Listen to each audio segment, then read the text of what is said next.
What's up, guys? Welcome back to Doing Stuff with Diana. Today I'm gonna give a little bit of a story time, talk about the time I was a stripper.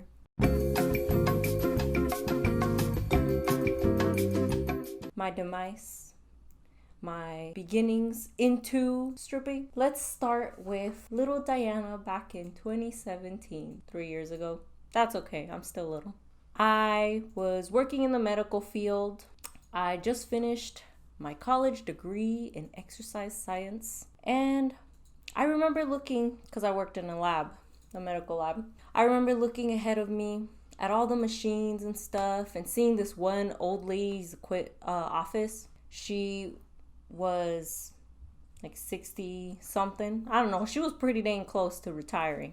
And that same day, she was like, I'm gonna retire 6 more years and I get to leave this place, And I remember looking out that day and being like, I have all these things I want to do in my life, all these things I want to accomplish. Should I just give up and live a nice life and get married and have kids and get a mortgage and pay that off till I die and, retire at 60 something like she said? Maybe I should. That's honestly sounds nice instead of trying to achieve my dreams sometimes. And I was like, nah. I'm single. Ain't nobody gonna tie me down. I don't need that shit in my life.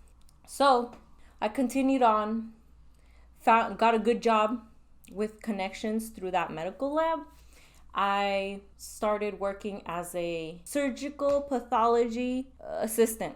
There it is. I qualified with my degree supposedly and I had the experience, I had references, so I was pretty set to go. I moved over to like a different location though, which was like really far. But at that time it was perfect because I was starting to move in with my homie. You know who you is. I don't know if you want me to mention you, but I was moving in with my homie, which was a city away from my new job. I was pretty excited, my medical career was going just like I was planning it. And then I'm in there practicing the new job, and at this point in my life was the first time I officially moved out of my house with my parents. I had lived in the dorm for a year, but I don't count that because I moved right back to my mom's after that. So when I officially moved with my friend, that was like the time of my life. I was basically recovering from my college degree.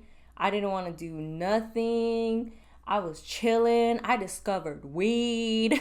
I had like smoked it before, but not regularly. So that point in time in my life, I started doing it every day. Am I right? That's where my weed smoking started picking up. And I mean, let's say maybe my friend can fact check me and maybe I'm exaggerating, but me and her would go through an eighth of it within like 2 to 3 days. And I don't think that's counting the fact that I would also smoke by myself. Like me and her would smoke together and then I'd also smoke by myself. Yeah, we was a choo-choo train at that time. So I was living my life, new job, smoking a lot, Snoop Dogg.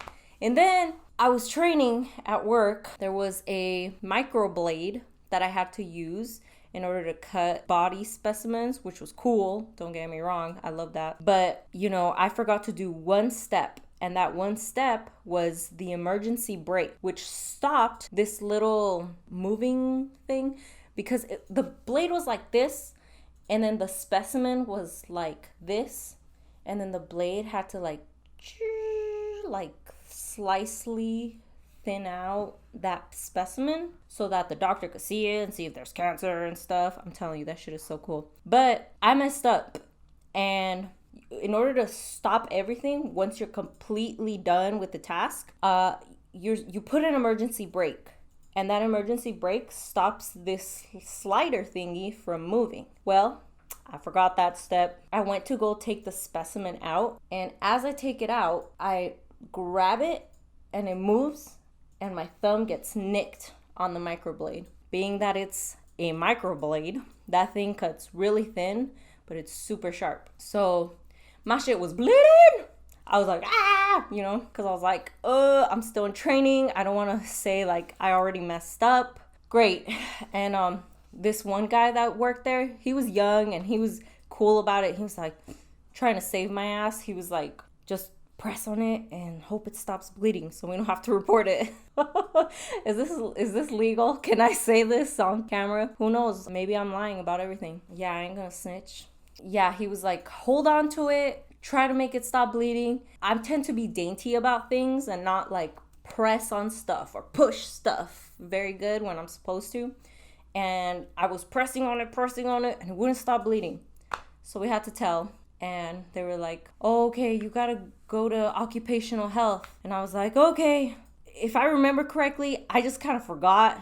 By this point in time, it was February of 2018. At that point in time, I kind of just forgot and I went home. I think that's what happened. So I had a whole 24 hours, right? I go home. I tell my roommate, I had an injury at work. They're going to send me to Occ Health tomorrow. Ain't that some shit? And she was like, you need to pee the weed out of your system. And I was like, she's like, either that or get a fake pee thing and put it in your bra and like leak it into the urine cup the day of or whatever. I was like, no, because I've been a goody two shoes my whole life. I ain't about to like try to cheat the system or whatever. I was like, no, I don't think they'll test me. She's like, yes, they are.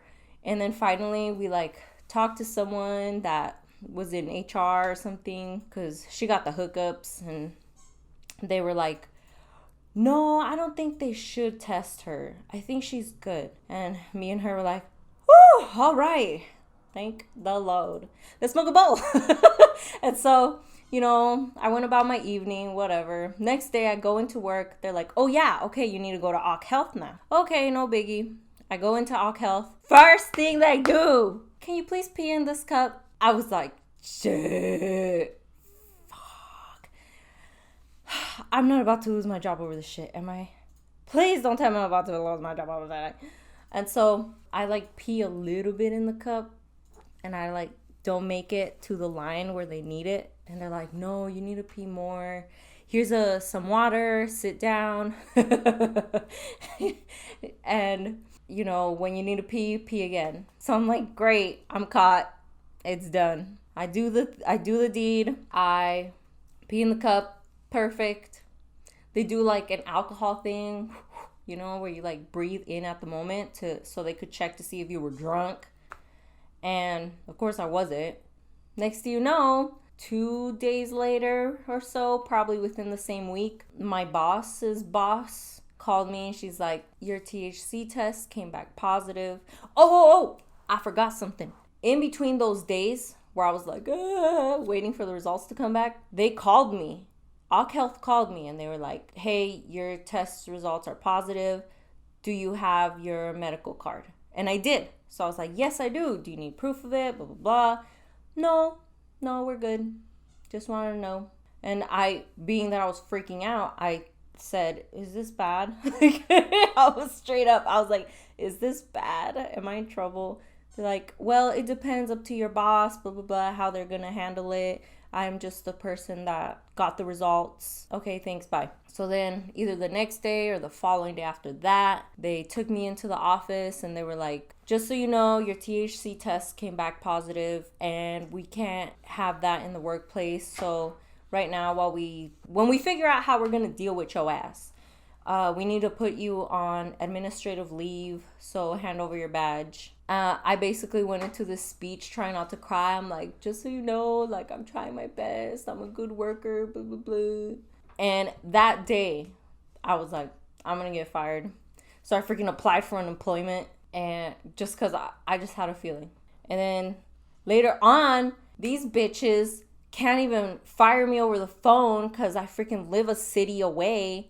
Instead, they're like, oh, hey, can you come into the office? We need to discuss your employment with us. I was like, cool. I'm driving over right now to go get fired. Great. So I drive over to the hospital. They're like, I'm sorry, we can't do this. Can you please sign this paper to get terminated? And so I signed it. And I think that's when I went into my speech like, I wish this didn't have mattered. This didn't matter because I'm a good employee, blah, blah, blah. And you could tell one of the people there, he was just like, can you just sign it? So after that, oh, you know what's so awkward? Okay, when I was on the elevator to go down to the first floor of the hospital, guess who gets into the elevator? One of the coworkers that was working with me in the lab, training me. And she's surprised, like she looks surprised to see me there. And I'm like, it was nice working with you. And I hug her. And then finally, I think I did hold in my tears. I don't know, my mom calls me a chillona, crybaby. But I remember holding in my tears until I got to my car. And then I started crying. And I drove home. So then from there, I was on unemployment. And then I don't even know if they paid me at all, actually. Before the hospital tried to like argue with me. They were like, we ain't gonna pay her unemployment. She got terminated on her own accord, like her fault. And I went through the courts, freaking battled them because I needed help. I was freaking desperate. I didn't have a job. I didn't have anything to follow up, nothing. We went through the unemployment court, and finally at the end of all that, they determined that I did qualify for unemployment. So,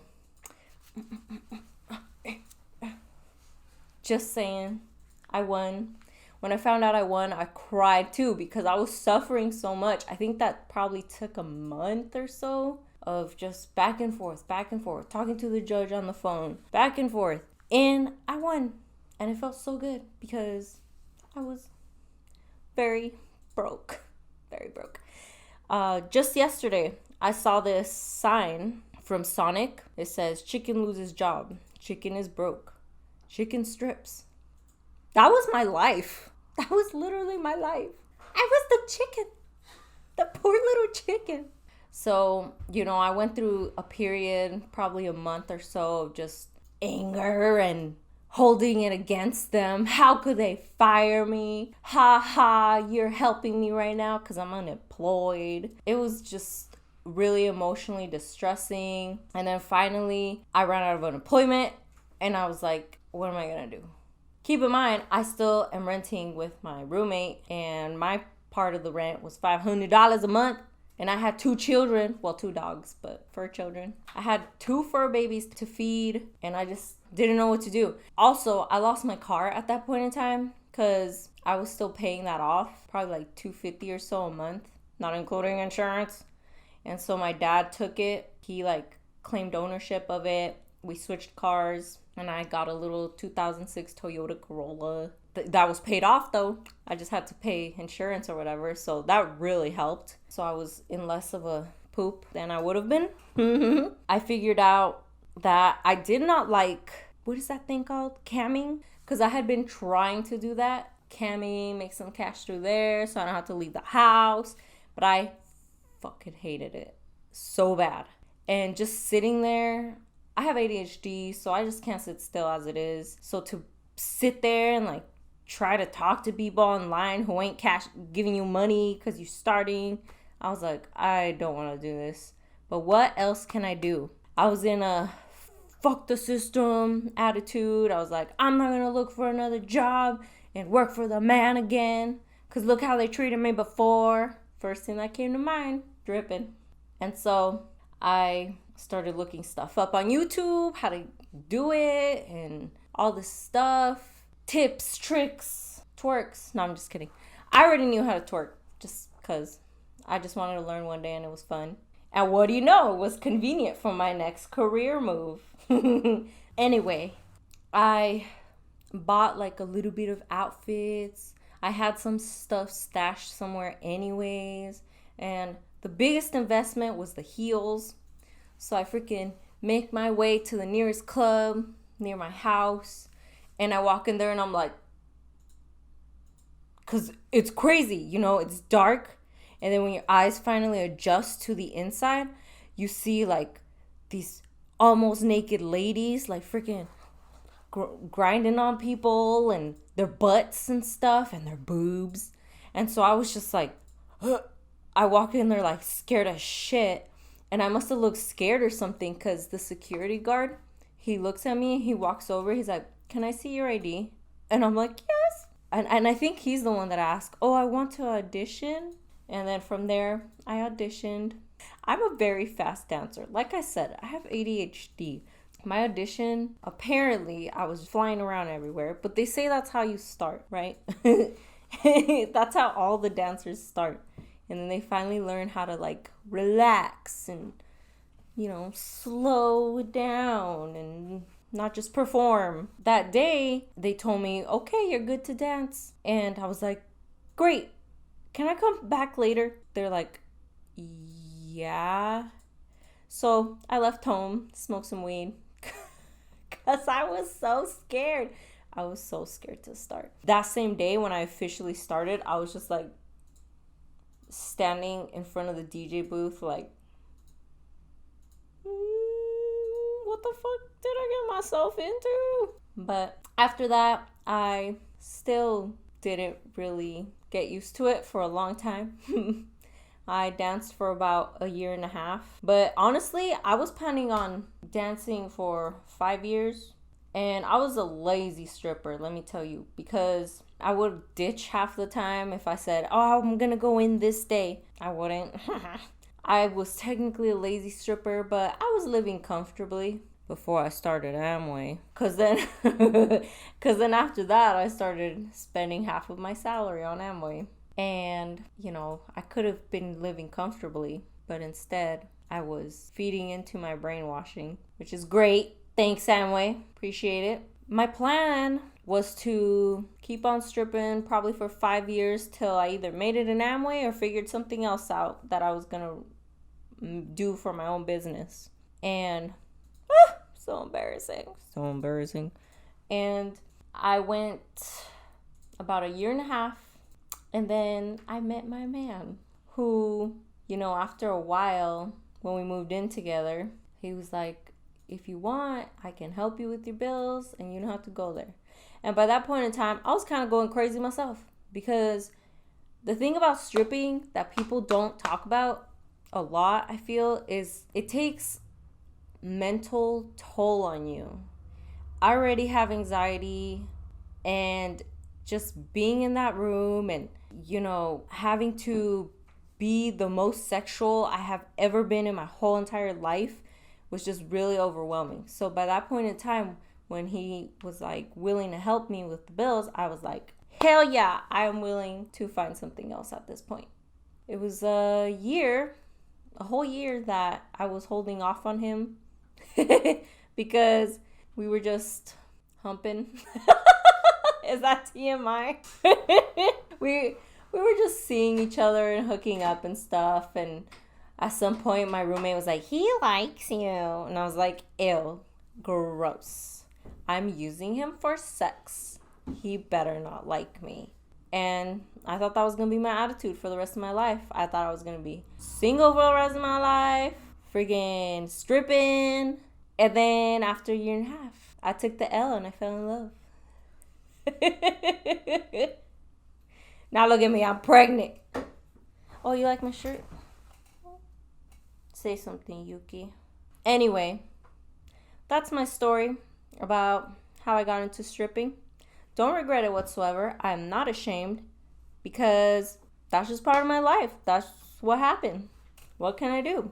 I gained a confidence of myself from that experience. I remember there was a point in time when I was considering stripping that I told a friend of mine. Oh, I hope she see this shit one day. Anyway, I told a friend of mine, oh, I'm considering stripping. Like, I don't know what else to do. Blah, blah, blah. And you're going to catch an STD and you're going to get addicted to drugs. I got mad. I was like, okay, you could be against it, but you don't have to be a bitch about it. So I cut her off after that, because I really didn't need that negativity in my life. I was like really sensitive and stuff at that time, insecure. So bye, bitch.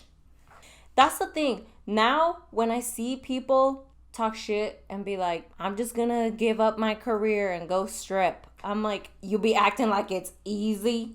It ain't. It's a different type of difficult, for sure. I mean, I love the dancing part and the pole part, exercise. That's what I major in, exercise science. That stuff was fun. But like I said, it's that mental toll, that gamble, Sometimes you go in there, you don't make that, you make nothing. You leave negative, right? Other times you're like, wow, what a great day. I'm gonna do this for the rest of my life because that is just so much money.